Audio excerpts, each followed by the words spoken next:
Everyone, আজকে তোমাদের সাথে একটা আমি রেসিপি শেয়ার করব। সেটা হলো গিয়ে চিংড়ি মাছের একটা রেসিপি। তো যাই হোক, তোমাদের সাথে আমি শেয়ার করছি। ওইটা হলো গিয়ে শস্য, এই যে অল্প শস্য নিয়ে নিলাম, শাঁখা শস্য আর কি, বা হলুদ শস্যও বলতে পারো তোমরা। তো ওইখানে 7-8টার মতো আমি কাজু বাদাম নিয়ে নিলাম, যে গ্রাইন্ড করে নেব। আর কয়েকটা এই যে কাঁচা লঙ্কা, তো এইগুলোকে এখন গ্রাইন্ড করে নেব আমরা। তো চলো গ্রাইন্ডটা করেই নিই। তো আমি রান্নার প্রসেসিংয়ে চলে আসলাম। এই যে আমি মাঝারি দুইটা সাইজের আলু নিয়েছি, যে গোট গোট করে আলুগুলো কেটে নিলাম এই যে।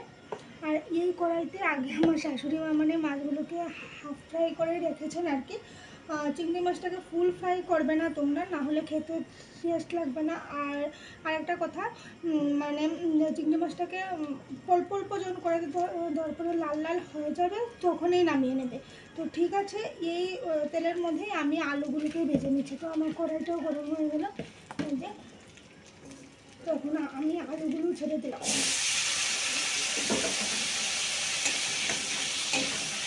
আলুগুলো প্রায় 50% পর্যন্ত কুক করে নেবে তোমরা।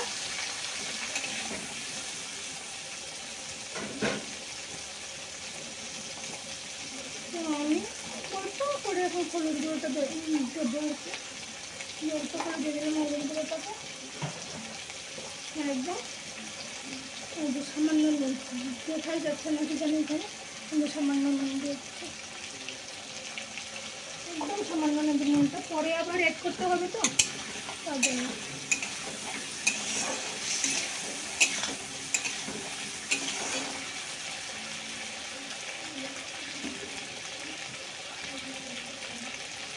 আমি কুক করার জন্য অল্প ঢেকে দিয়ে দিই।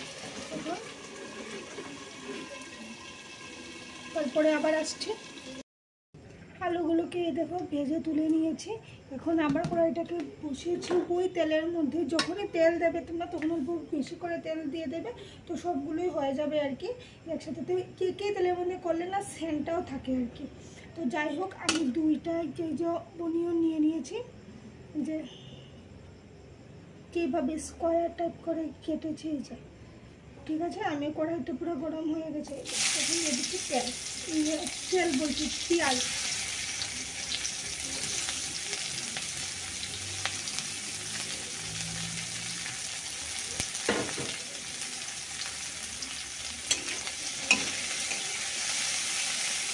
পেঁয়াজটাকে ভালো করে একদম ব্রাউনি টাইপের আনতে হবে আর কি।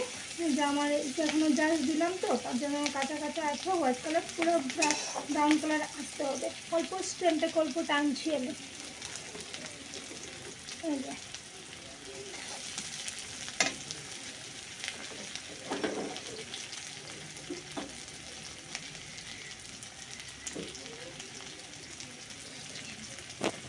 দেখো অনিয়নটা ব্রাউনিটা হয়ে গেল এই যে।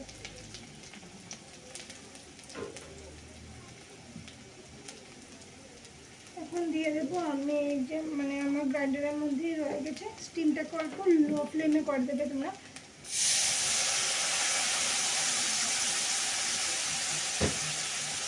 আমি রসুন বেটেছিলাম, আদাও দিতে পারো ওইটাতে। আমি আদাটাকে ইগনোর করেছি, কেননা আদা আমার ঘরে নেই এখন অ্যাভেলেবল, তার জন্য আমি আর দিইনি।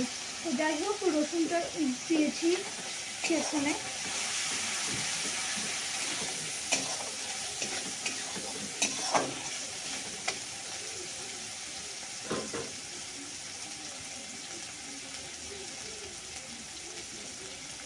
ওইখানে আছে টমেটো, একটাই টমেটো নিয়েছিলাম আমি। যাই হোক, টমেটোটাকে ওইখানে দিয়ে দিচ্ছি এখন। এরপর লো ফ্লেম করবো, আগে হাই ফ্লেম করেছিলাম।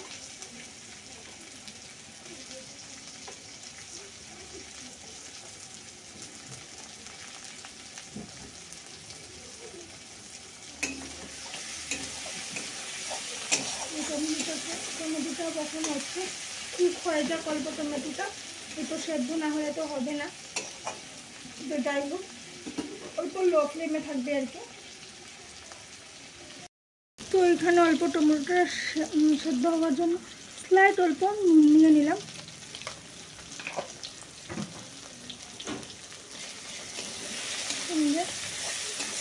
পুরটা অল্প হাতে দেবো অল্পটা।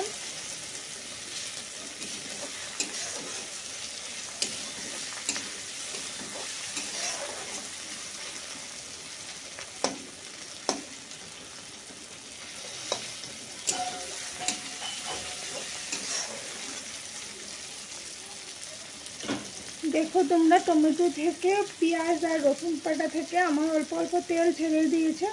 এখন আমি এই যে সর্ষে বাটা আর কাজু বাটাটা ওইখানে অ্যাড করে দেব। এখন দেখো সর্ষে থেকে প্রায় তেল ছাড়া ছাড়া হয়ে গেল। এবং ভেজে রাখা পটেটোগুলো ওইখানে অ্যাড করে দেব। ফার্স্ট অল্প মিক্সড করে দেব।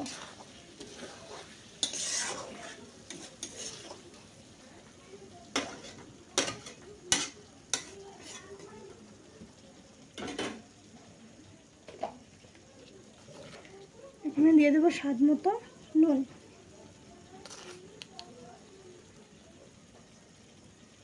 অল্প মাখা মাখা রাখবো, তার জন্য নুনটা অল্প বুঝে দেবে তোমরা।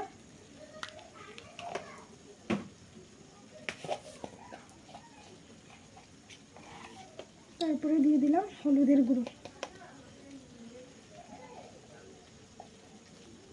হলুদের গুঁড়ো আগে দিয়েছি বলে আমি এখন বেশি দেবো না।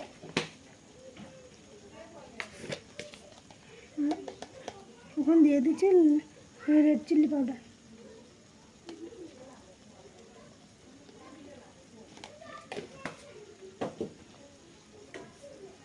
এখন ওইগুলো সবগুলো ভালো করে মিক্স করে নেবো।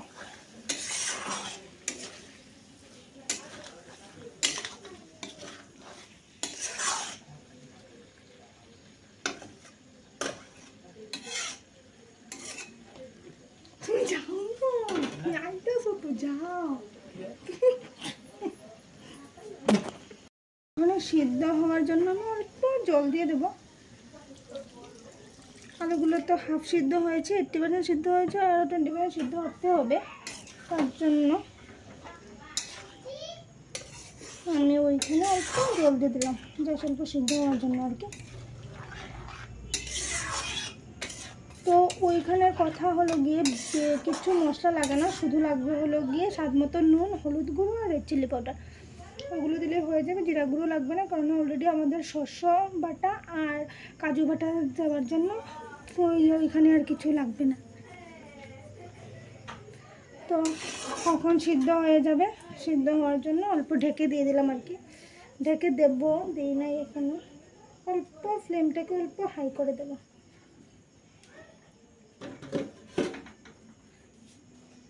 দেখো আমার আলুগুলো থেকে তেল বের হয়ে যাচ্ছে এই যে, আর আমার আলুগুলো সেদ্ধ হয়ে গেল দেখো।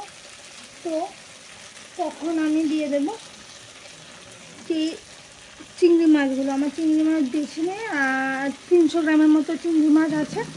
তো যাই হোক, চিংড়ি মাছগুলোকে একটু মিক্স করে নেব।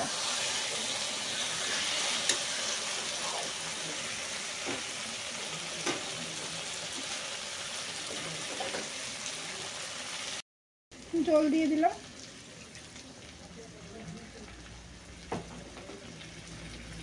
চিংড়ি মাছগুলো দিয়ে বেশি টাইম কুক করলে আবার চিংড়ি মাছগুলো ভেঙে যাবে, কারণ চিংড়ি মাছগুলো এমনি ছোট। তার জন্য ধরো 5 মিনিটের মতো কুক করলে হয়ে যাবে। যদি তোমাদের কাছে ছোট চিংড়ি থাকে আর কি, বোলদা চিংড়িগুলো থাকলে ধরো কথাই নেই।